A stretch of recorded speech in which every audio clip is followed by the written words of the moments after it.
Assalamualaikum warahmatullahi wabarakatuh. Nama saya Dimas Krismayadi dari kelas Sosiologi B semester 7 dengan NIM 118800300046. Dalam video ini saya akan menjawab pertanyaan UTS mata kuliah Sistem Pendidikan Indonesia. Baik, langsung saja ke pertanyaan yang pertama. Jelaskan tentang sistem pendidikan dan sistem pendidikan. Sistem adalah kumpulan dari komponen-komponen yang memiliki unsur keterkaitan satu dengan yang lainnya. Kemudian pendidikan yaitu suatu proses pembelajaran baik pengetahuan, keterampilan, kebiasaan sekumpulan manusia yang diwariskan dari satu generasi ke generasi selanjutnya melalui pengajaran, pelatihan, dan penelitian.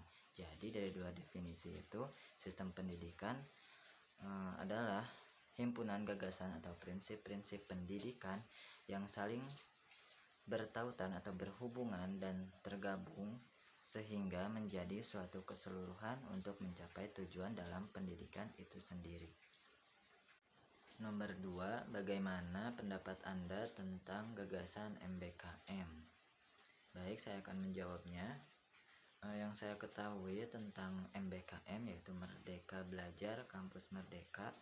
Ini merupakan program yang dicandangkan oleh Menteri Pendidikan dan Kebudayaan yang bertujuan untuk mendorong mahasiswa menguasai berbagai keilmuan untuk bekalnya memasuki dunia kerja. Yang saya ketahui ada beberapa kegiatan dalam program ini seperti pertukaran pelajar, magang, asistensi mengajar di satuan pendidikan, kemudian proyek kemanusiaan, terus apa lagi?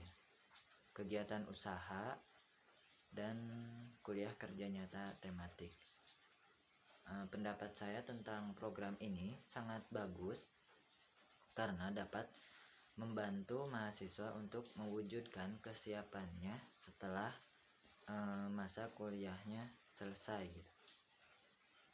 Baik, nomor 3, jelaskan maksud dari Quran surat Az-Zariyat ayat 56.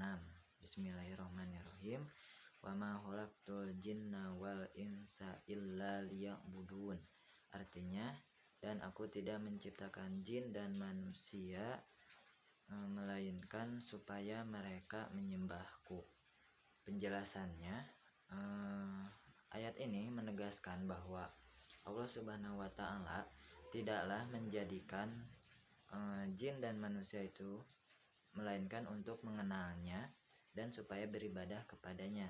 Sedangkan dalam hal ini ya, sistem pendidikan Indonesia berarti menekankan pada tujuan dan nilai pendidikannya yang ada di dalam ayat tersebut, yang mana dimaksudkan untuk mengenal Allah dan beribadah kepadanya, ya beribadah sepatutnya dijadikan tujuan utama dalam pendidikan itu sendiri.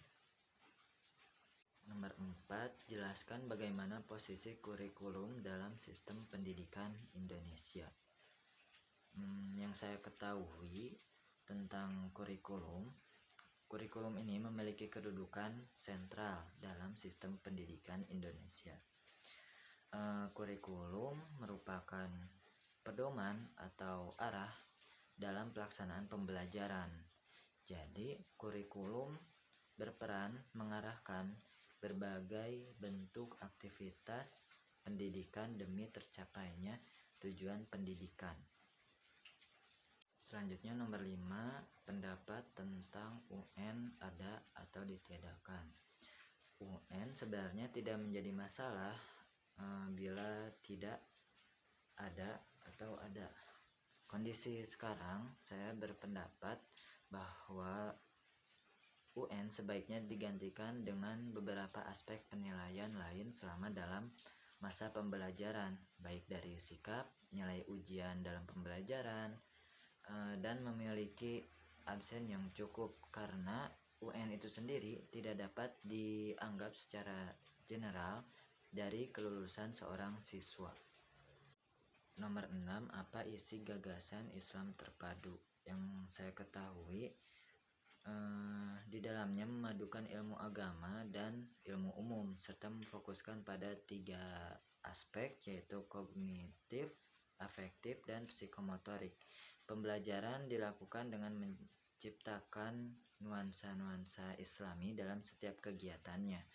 Hasil dari pembelajaran Islam terpadu ini menjadikan para peserta didik memiliki aspek tadi yang 3, yaitu kognitif, afektif, dan psikomotorik yang diterapkan dalam kehidupan sehari-harinya dan menjadikan insan yang utuh, berwawasan luas, dan berakhlakul karimah dan berakidah lurus. Nomor 7, jelaskan perbedaan kurikulum dan pembelajaran.